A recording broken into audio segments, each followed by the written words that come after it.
Que se passe-t-il quand nous sommes entre la vie et la mort, inconscients, coupés du monde? Voilà tant de questions qui suscitent intrigue et intérêt chez chaque être humain. Et tandis que certains cherchent des réponses, d'autres en ont.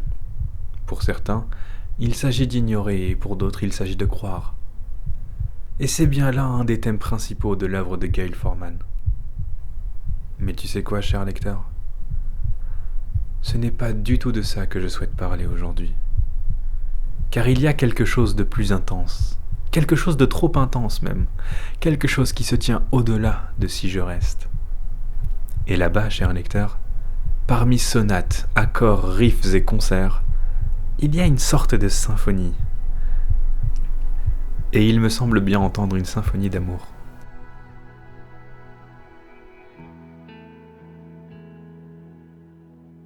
Et pourtant, avec une pointe de culpabilité, je ne m'attendais pas à une si belle symphonie de la part de Mia et Adam. Car inconsciemment, j'avais depuis très longtemps associé les histoires d'amour d'adolescents à une vision trop idéaliste, ou même à une vision trop dévorante de l'amour. Une vision qui entraînerait une éphémérité peu souhaitable et une histoire destinée à l'oubli, n'existant que lors d'un instant suspendu et irréel, et ne pouvant s'épanouir. Mais par la suite, il m'a suffi de traverser quelques pages pour comprendre que je m'apprêtais à être témoin d'une histoire grandiose de leçons, et que j'étais sur le point de trouver les réponses à une question qui, depuis longtemps, occupe mon esprit de conteur d'histoire. Comment construit-on une réelle et sincère histoire d'amour? Et dans une histoire qui porte la musique dans son cœur, il semble désormais évident qu'il est question de composition, vers la fameuse symphonie.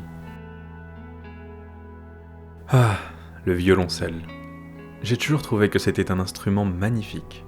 Magnifique de sonorité, de posture et de vibration, et ce dans tout son registre. Et prends Mia pour exemple, car personne ne peut autant faire honneur à un violoncelle. Et justement, c'est l'instrument qui va définir la clé de notre composition et la première mesure de notre structure. Tout simplement, la pièce maîtresse de notre symphonie. Mais en quoi cela a-t-il un rapport avec le fait de construire une réelle et sincère histoire d'amour, me diras-tu? Eh bien parce qu'il faut un cadre favorable à cette construction. Tout comme une terre fertile est prête à accueillir un jardin de fleurs, la musique, avec le violoncelle comme instrument principal, vient offrir à Mia et Adam un cadre pour grandir et faire grandir cet amour. Et plus encore, je comprenais de mieux en mieux la sagesse d'une telle composition. Car dans la plupart des histoires d'adolescents, l'amour est compté trop passionnel, dévorant et trop étouffant, ne laissant place à rien d'autre. Ici, la musique n'offre pas simplement un cadre de développement, elle offre une parcimonie, un équilibre et un recul, tous favorables au long terme et à la pérennité. Et c'est d'autant plus vrai qu'elle vient se présenter à notre personnage principal dès son plus jeune âge, pour la forger par leçons et répétitions, dans une passion qui accepte un égoïsme sain et qui offre une bulle d'air inépuisable.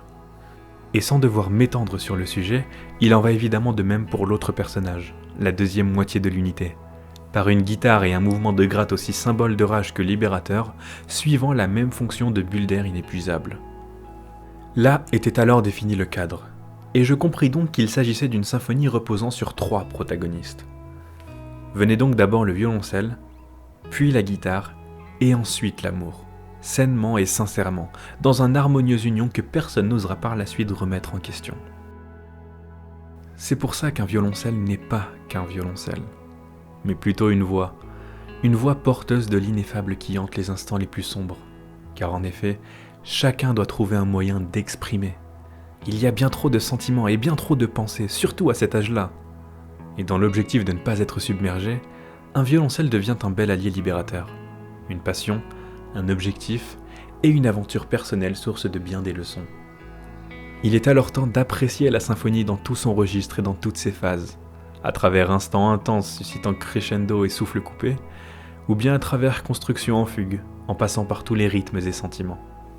Car le cadre était défini, mais ce n'était pas un cadre idyllique, parce qu'un cadre idyllique n'est simplement pas un cadre sain. À l'amour sincère de Mia et Adam, il fallait un cadre réel, et la réalité est faite de nuances, honnêtes, comme doit l'être l'amour qui en découle. Des larmes, des sacrifices, des désaccords, le choix de se donner en concert à Seattle ou la décision de postuler pour Juilliard. En somme, un ciel sombre mais honnêtement propice à une maturité, à un potentiel bonheur et à des instants précieux au-delà de toute mesure. Un ciel sombre donc, mais néanmoins généreusement étoilé. Mais c'est alors qu'en plein cœur de notre symphonie, ceux qui savent prêter l'oreille purent entendre un autre son. Une mélodie douce mais solide, qui semblait sûre d'elle mais qui n'était pas imposante, ni étouffante, et qui s'accordait même parfaitement à la symphonie des trois protagonistes.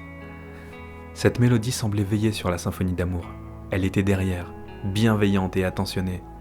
Elle avait la grandeur et la sagesse du violoncelle, ainsi que la légèreté et la bonne humeur d'une guitare. Plus encore, elle avait l'amour sincère à sa source. C'était le quatrième protagoniste, un héros. Et on pouvait l'appeler l'amour des choses simples. Quant à Mia, elle l'appelait famille et entourage. Il venait a priori de tous les autres protagonistes, avant même le violoncelle, porté par un père prêt au sacrifice, par une mère rieuse, sage et courageuse, par un petit frère plein d'énergie, par une amie témoin et compagnon des plus beaux instants de vie, et derrière un voile plus modeste et plus mature encore, par un grand-père fort et solide, prouvant l'amour le plus pur par sagesse, par attention et surtout par sacrifice, au-delà de la condition si je reste.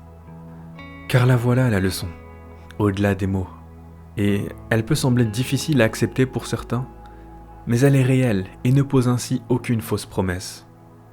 L'amour naissant est fragile, car il dépend de tant de conditions, dont bien évidemment si je reste, et car il se construit avec patience et attention.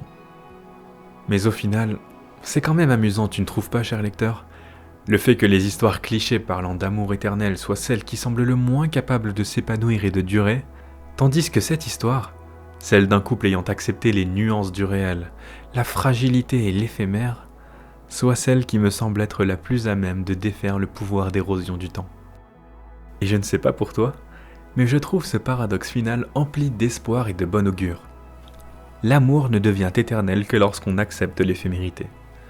J'aime bien l'idée de savoir que c'est sur ces notes que se termine notre belle symphonie. Mais enfin, qui peut le dire ? Car il s'agit tout de même d'une histoire de sensibles et de sentiments, pleine de leçons que je te laisse aller découvrir et ressentir à travers les pages. Alors lis, écris, compte et raconte. Mais enfin, n'oublie pas les messages. Au-delà des mots.